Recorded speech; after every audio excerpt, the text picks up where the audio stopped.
Sebelumnya kami mengucapkan selamat datang, mengucapkan terima kasih dan permohonan maaf apabila dalam menerima kunjungan Bapak Ibu sekalian dari awal sampai akhir nanti banyak kekurangan kesilapan dari arah manapun. Baiklah Bapak Ibu sekalian, jadi Panggung Harjo itu menjadi satu dari 75 desa di Kabupaten Bantul yang pada tahun 2023 kemarin jumlah penduduknya itu lebih dari 28.000 jiwa. Jadi meskipun demikian sebenarnya yang berdomisili di Panggung Harjo itu lebih dari 40.000 jiwa. Karena kita punya beberapa perguruan tinggi dan pondok pesantren besar yang jumlah santri maupun jumlah mahasiswanya itu lebih dari 15.000. Sehingga 560 hektar luasan desa Panggung Harjo yang secara administratif terbagi menjadi 14 dusun dan 119 RT itu dihuni oleh kurang lebih sekitar 40.000 jiwa. Sebagai desa yang berbatasan langsung dengan ibu kota provinsi, Panggung Harjo merupakan kawasan strategis perkotaan dari kota Jakarta yang menjadikan Panggung Harjo secara sosiologis karakteristiknya sedikit banyak menjadikan karakter masyarakat perkotaan, di mana sumber kehidupan ekonominya bergangan. Pertanian kalau kurang dari sepertiga, termasuk kemudian ketika kita berbicara tentang kemiskinan. Jadi kemiskinan yang ada di Panggung Harjo itu sedikit banyak menjadikan karakter kaum miskin kota. Dari kemiskinan yang ada di desa dan yang ada di kota itu berbeda.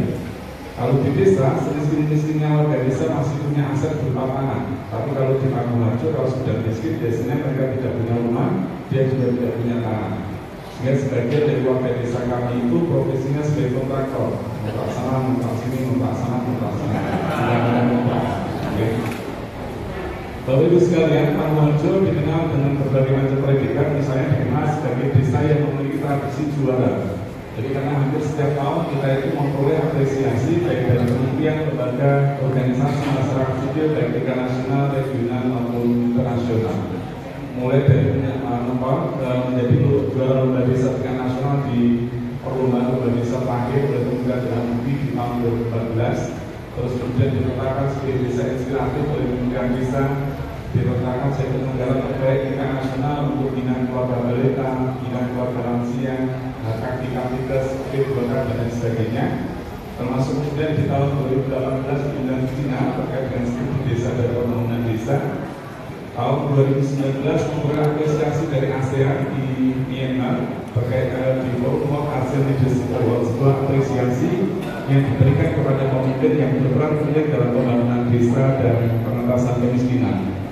Di tahun 2020 menjadi satu-satunya desa di Indonesia yang memperoleh Sinovik dari Kementerian PAN dan RT terkait dengan inovasi pelayanan publik dalam penanganan COVID. Tahun 2021 di samping ditetapkan sebagai desa pangan aman nasional oleh Badan POM Republik Indonesia, kita juga ditetapkan sebagai desa anti korupsi pertama, yang kemudian hari ini ada 10 desa di 10 provinsi yang setiap tahunnya didorong untuk mengikuti jejak Panggung Harjo sebagai desa anti korupsi. Di tahun 2022 kita diundang ke Jerman untuk mengikuti satu konferensi internasional yang diselenggarakan oleh PBB terkait dengan Rural Agenda. Jadi bagaimana kemudian masyarakat dunia itu mendiskusikan masa depan desa. Tahun 2023 kita diundang ke Taiwan terkait dengan akuisisi teknologi dalam pengelolaan sampah, dan baru hari Senin kemarin kita pulang dari Brunei, diundang dalam satu pameran halal internasional halal festival food terkait dengan upaya Panggung Harjo untuk menjadikan Panggung Harjo sebagai basis Panggung Harjo juga dikenal sebagai desa pertama di Indonesia yang mengembangkan program perlindungan sosial secara mandiri. Jadi jauh sebelum adanya Kartu Indonesia Sabar, Kartu Indonesia Sabar atau Kartu Indonesia Sehat? Kartu Indonesia Sehat ya. Kartu sehat itu yang sehat orangnya atau kartunya? Kartunya. Orangnya tetap harus sabar. Gitu kan? Jadi Bapak Ibu sekalian, jadi jauh sebelum itu sejak tahun 2013 kita itu telah mengembangkan berbagai macam program perlindungan sosial dalam rangka untuk memberikan perlindungan kepada warga masyarakat melalui beberapa skema. Misalnya itu mencirikan karakter kaum sekolah yang tidak aset dari rumah sehingga sebagian dari tanah-tanah desa kita itu kemudian kita berikan rumah-rumah sewa dalam rangka untuk meningkatkan akses atas hunian yang layak. Akan tetapi di samping dalam rangka untuk meningkatkan akses atas hunian yang layak itu, program rumah sewa sehat sederhana juga diorientasikan dalam rangka eksekutif warga desa terkait dengan pengelolaan keuangan keluarga. Jadi para penghuni rumah sewa sehat sederhana itu hanya diberikan waktu untuk bisa tinggal di sana maksimal 5 tahun. Selama 5 tahun mereka harus membayar Rp750.000 setiap bulan.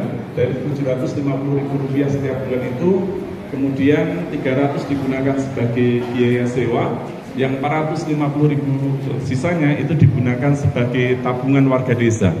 Sehingga diharapkan dalam 5 tahun ke depan para penghuni rumah sewa sehat sederhana ini memiliki cukup tabungan yang bisa digunakan untuk membayar uang muka KPR bersubsidi. Jadi bagaimana warga desa yang dulunya tidak punya aset dipaksa untuk kemudian punya aset. Kita juga menjadikan badan usaha milik desa kita itu sebagai bagian dari jaring pengaman sosial. Hari ini ada sekitar 200-an tenaga kerja yang diberdayakan oleh badan usaha milik desa kita, di mana 60% diantaranya itu berasal dari kelompok-kelompok rentan. Jadi ada lansia, ada perempuan kepala keluarga, ada kawan-kawan difabel, ada kemudian anak putus sekolah dan lain sebagainya. Yang kita tahu mereka itu relatif punya keterbatasan akses untuk memperoleh sumber penghidupan yang layak ketika mereka bekerja di luar desa.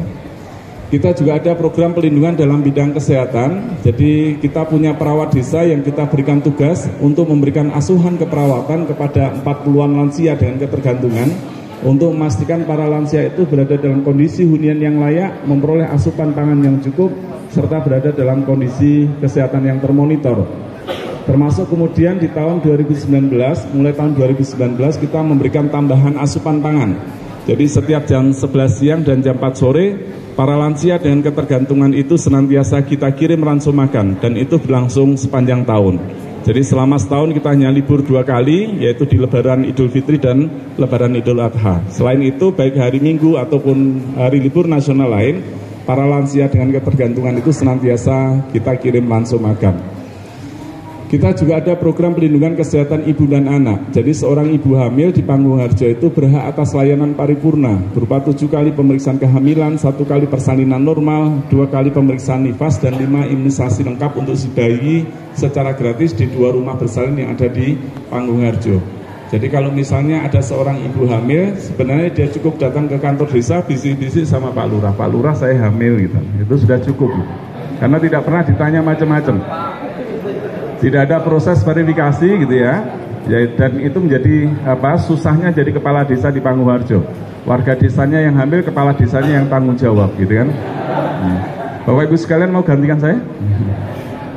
Bapak Ibu sekalian, kita juga ada program pelindungan dalam bidang pendidikan melalui program 1 Rumah 1 Sarjana. Jadi ada asuransi pendidikan, beasiswa pendidikan, bantuan pendidikan tunai, serta kerjasama dengan beberapa perguruan tinggi negeri maupun swasta yang ada di Yogyakarta, untuk memfasilitasi anak-anak kita untuk bisa kuliah di sana secara gratis sampai dengan lulus. Termasuk kemudian kita juga mendirikan lembaga pendidikan non formal yang inklusi setara dengan KB, TK, SD, dan mulai tahun 2023 kemarin kita ada lembaga pendidikan non formal yang inklusi setara dengan SMP.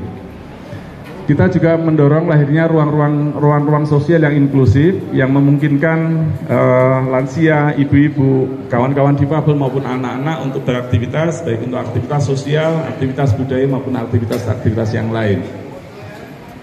Panggung-Harjo juga dikenal sebagai desa yang memiliki badan usaha milik desa, di mana BUMDes-nya merupakan salah satu BUMDes terbaik di Indonesia. Jadi kenapa terbaik? Di tahun kemarin pendapatan BUMDes kita itu sudah 7,4 miliar. Jadi rata-rata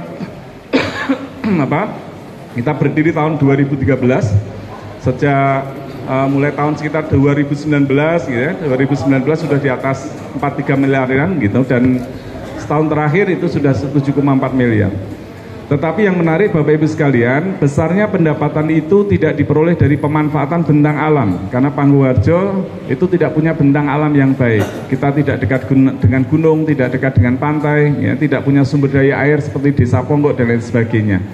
Sehingga kemudian yang kita manfaatkan itu bukan bentang alam, tetapi bentang hidup dari warga desa.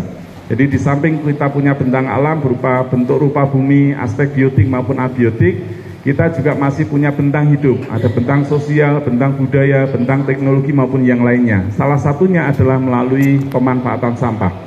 Jadi di tahun 2013, kita mendirikan satu badan usaha milik desa yang bergerak pada jasa pengelolaan lingkungan, karena kita tahu 28.000 jiwa warga desa Panggung Harjo itu setiap hari setiap orangnya memproduksi sampah. Sehingga kemudian kita dirikan badan usaha milik desa untuk memanfaatkan sampah yang dihasilkan dari aktivitas sosial warga desa itu. Yang kemudian menjadikan Panggung Harjo hari ini sebagai desa bersih sampah tanpa TPA. Dan mulai April kemarin kita menjadi salah satu desa yang ditunjuk oleh pemerintah daerah untuk membantu menangani kedaruratan sampah yang ada di Yogyakarta. Sehingga sejak April kemarin rata-rata kita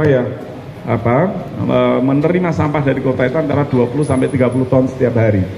Pak Ahmad Hussein, Bupati Banyumas di tahun 2020 itu juga melakukan studi komparasi cukup lama, melakukan diskusi dan lain sebagainya. Yang kemudian hari ini Banyumas